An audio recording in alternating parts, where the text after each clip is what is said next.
पुराण चौथा अध्याय। चंचुला की शिव कथा सुनने में रुचि और शिवलोक गमन।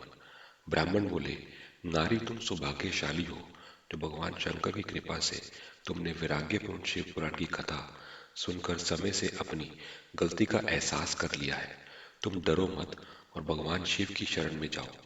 उनकी परम कृपा से तुम्हारे सभी पाप नष्ट हो जाएंगे।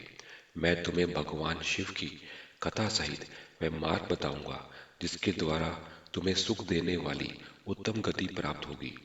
शिव कथा सुनने से तुम्हारी बुद्धि शुद्ध हो गई है और तुम्हें पश्चाताप हुआ है तथा मन में वैराग्य उत्पन्न हुआ है। पश्चाताप ही पाप करने वाले पापियों के लिए सबसे बड़ा प्रायश्चित है। पश्चाताप ही पापों का शोधक है। इससे ही पापों की शुद्धि होती है। सत्पुरुषों के अनुसार पापों की शुद्धि के लिए प्रायश्चित पश्चाताप से ही संपन्न होता है।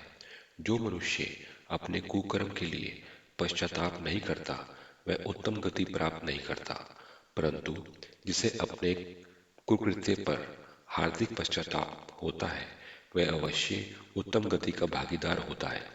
इसमें कोई शक नहीं है। शिवपुराण की कथा सुनने से चित्त की शुद्धि एवं मन निर्मल हो जाता है। शुद्ध चित्त में ही भगवान शिव व पार्वती का वास होता है।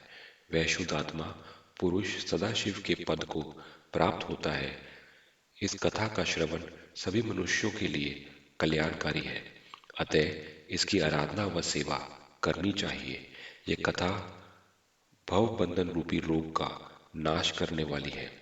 भगवान शिव की कथा सुनकर हृदय में उसका मनन करना चाहिए। इससे चित्त की शुद्धि होती है। चित्त शुद्धि होने से ज्ञान और वैराग्य के साथ महेश्वर की भक्ति निश्चय ही प्रकट होती है तथा उनके अनुग्रह से दिव्य मुक्ति प्राप्त होती है। जो मनुष्य माया के प्रति आसक्त है वह इस संसार बंधन से मुक्त नहीं हो पाता। हे ब्राह्मण पत्नी, तुम अन्य विषयों से अपने मन को हटाकर भगवान शंकर की इस परम पावन कथा को सुनो। इससे तुम्हारे चित्त की शुद्धि होगी और तुम्हें मोक्ष की प्राप्ति होगी। जो मनुष्य निर्मल हृदय से भगवान शिव के चरणों का चिंतन करता है उसकी एक ही जन्म में मुक्ति हो जाती है। सूत जी कहते हैं, शौनक, यह कहकर वे ब्राह्मण चुप हो गए। उनका हृदय करुणा से भर गया। वे ध्यान में मगन हो गए। ब्राह्मण का उक्त उपदेश सुनकर चंचुला के नेत्रों में आनंद के आंसू छलक आए। वह हर्ष भरे हृदय से ब्राह्मण देवता के चरणों में गिर गई और हाथ जोड़कर बोली, मैं कृतार्थ हो गई। हे ब्राह्मण, शिव भक्तों में श्रेष्ठ स्वामी आप धन्य हैं। आप परमार्गदर्शी हैं और सदा परोपकार पर में लगे रहते हैं। साधु, मैं नरक के समुद्र में गिर रही हूँ। कृपा कर मेरा उद्धार कीजिए। जिस पौराणिक व अमृत के समान सुंदर शिव पुराण कथा की बात आपने की है उसे सुनकर ही मेरे मन में वैराग्य उत्पन्न हुआ है। उस अमृतमयी शिव पुराण कथा को सुनने के लिए मेरे मन में बड़ी श्रद्धा हो रही है। कृपया आप मुझे उसे सुनाइए। सूत जी कहते हैं, शिव पुराण की कथा सुनने की इच्छा मन में लिए हुए चंचुला उन ब्राह्मण देवता की सेवा में वहीं रहने लगी। उस गोकर्ण नामक महाक्षेत्र में उन ब्राह्मण देवता के मुख से चंचुला शिव पुराण की भक्ति, ज्ञान और वैराग्य बढ़ाने वाली और मुक्ति देने वाली परम उत्तम कथा सुनकर कृतार्थ हुई। उसका चित्त शुद्ध हो गया। वह अपने हृदय में शिव के सगुण रूप का चिंतन करने लगी। वह सदैव शिव के सच्चिदानंद में स्वरूप का स्मरण करती थी। तत्पश्चात अपना समय पूर्ण होने पर चंचुला ने बिना किसी कष्ट के अपना शरीर त्याग दिया। उसे लेने के लिए एक दिव्य विमान वहां पहुंचा। यह विमान शोभा साधनों से सजा था एवं शिवगणों से सुशोभित था। चंचुला विमान से शिवपुरी पहुंची। उसके सारे पाप धुल गए। वह दिव्यांगना हो गई। वह गौरांगी देवी मस्तक पर अर्धचंद्र का मुकुट व अन्य दिव्य आभूषण पहने शिवपुरी पहुंची। वहां उसने सनातन देवता त्रिनेत्रधारी महादेव शिव को देखा। सभी देवता उनकी सेवा में भक्ति भाव से उपस्थित थे।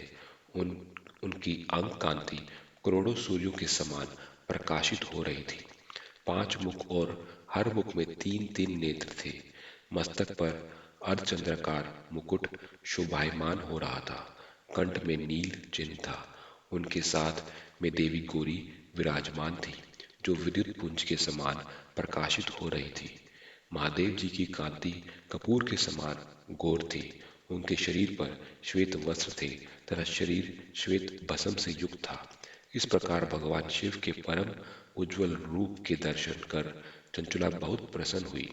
उसने भगवान को बारंबार प्रणाम किया और हाथ जोड़कर प्रेम, आनंद और संतोष से युक्त हो विनीत भाव से खड़ी हो गई। उसके नेत्रों से आनंद शिव की धारा बहने लगी। भगवान शंकर व भगवती गौरी उमा ने करुणा के साथ सौम्य दृष्टि से देखकर चंचुला को अपने पास बुलाया। गौरी उमा ने उसे प्रेम पूर्वक अपनी सखी बना लिया।